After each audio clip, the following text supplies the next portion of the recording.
O título desta palestra é A Agenda da Nova Era, mas eu vou falar mais do que apenas sobre a Nova era. O campo é tão vasto, você não pode realmente cobrir tudo, mesmo que você divida em pequenas partes. Então, basicamente, tudo que nós estamos fazendo é criar peças de quebra-cabeça. E nós estamos juntando essas peças para formar a figura inteira de um massacre contra Jesus, como o Salvador da nossa alma e também particularmente contra a divindade de Jesus Cristo. Bem, quem está por trás do movimento da nova era? De novo, é triste dizer, mas o mesmo poder parece estar em toda parte. Por trás dos bastidores, como uma teia de aranha, cobrindo todos os cantos. Nenhum outro homem recebeu mais crédito por começar o movimento da nova era do que Teilhard de Chardin. Agora, quem era Teilhard de Chardin? Bem, a essas alturas vocês podem tentar adivinhar. Ele era um sacerdote jesuíta.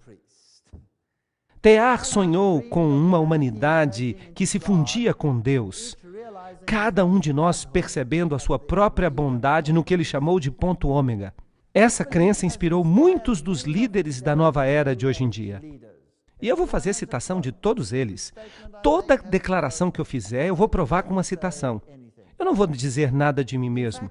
De fato, Chardin é muito citado pelos escritores ocultistas da nova era. Então percebam o movimento jesuíta de novo, trabalhando na surdina, por trás dos bastidores. O próprio Chardin escreveu: uma convergência geral das religiões em um Cristo universal satisfaria a todos. Vejam que interessante. Ele diz: para mim parece que a única conversão possível do mundo é a única forma na qual a religião do futuro pode ser concebida. Teilhard de Chardin, Cristianismo e Evolução, página 130. Então, de novo, se nós vamos ter um sistema com base em Lúcifer, e nós vimos que a organização jesuíta, usando a maçonaria, tem proclamado a divindade de Satanás, e tem renegado ou degradado a Jesus Cristo, então, de novo, eles estão tentando descobrir um Cristo universal que satisfaça a todos. Mas eles não querem de fato Jesus Cristo, porque isso seria um exclusivismo. Os segredos dos gnósticos e todos os escritos da nova era estão baseados no gnosticismo. Eles removem a Jesus como ponto focal e o substituem com Lúcifer, ou o substituem pelo homem como divindade final. Então nós tivemos os ebionitas, os marcionitas, os gnósticos, os tomazinos.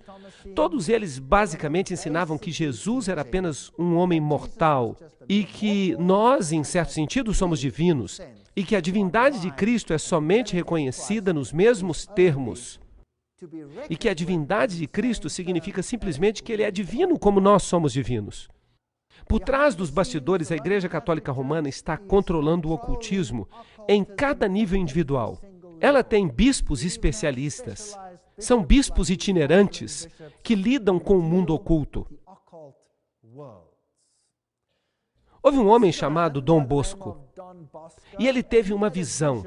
Ele era um católico visionário e ele teve uma visão em 1862, na qual ele dizia que ele viu o barco do Evangelho atracar entre dois pilares da fé. Em outras palavras, ele ancorou o barco do Evangelho entre os dois pilares da fé. E os dois pilares da fé eram, número um pilar maior, a Eucaristia, que significava que Jesus Cristo era sacrificado inúmeras vezes. De fato, a Eucaristia, que simboliza a morte numa base diária, através da missa, de fato, a cada hora, a cada minuto. Isso, segundo eles, garante que Cristo permanece crucificado, morto e crucificado. Trata-se do corpo de Cristo. De fato, a Eucaristia, então, é a celebração derradeira da vitória de Lúcifer contra Cristo. E o segundo pilar, que eles dizem que é menor, se chama Maria. Isso simplesmente significa que Jesus foi substituído por outro mediador. É isso que essa visão significa. Claro que, em termos católicos, isso significa a aceitação da Eucaristia e de Maria pelo mundo inteiro.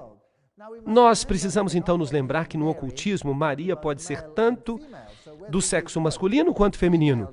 Se nós a consideramos do sexo feminino, nós temos Maria, Ísis, Astarote. E se você a considera do sexo masculino, isso não faz a menor diferença. Nós temos algo androgênico. Então você pode chamá-la de Apolo, o rosto de Apolo, você pode chamá-la de Osíris.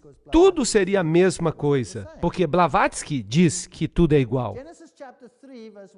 Em Gênesis 3, 1 a 6 está escrito: agora a serpente era o mais astuto de todos os animais que o Senhor tinha feito. E ela disse à mulher: não é isso que Deus disse? Tu não comerás da árvore do jardim. E a mulher disse à serpente: nós podemos comer de todas as árvores frutíferas do jardim, mas do fruto da árvore que está no meio do jardim, Deus disse: dele não comerás, nem tocarás, para que não morras. E a serpente disse à mulher: certamente não morrereis, pois Deus sabe que no dia em que dela comerdes, então os vossos olhos se abrirão, e sereis como deuses, conhecedores do bem e do mal. Essa foi a batalha original no Éden. Pergunta: Deus disse: certamente morrereis.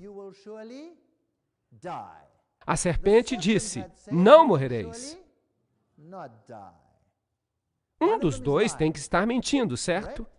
Um dos dois está mentindo. Bem, se você está de fato morto, então você é um ser criado e certamente não é Deus. E aqui a serpente diz: de fato, se comerdes dela, percebereis que sois de fato deuses.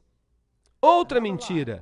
Essas são as mentiras gêmeas do Éden que foram ditas pela serpente. Claro, a maçonaria ensina que de uma forma ou de outra, que foi o diabo, como nós já vimos, que disse a verdade, e que Jeová é mentiroso.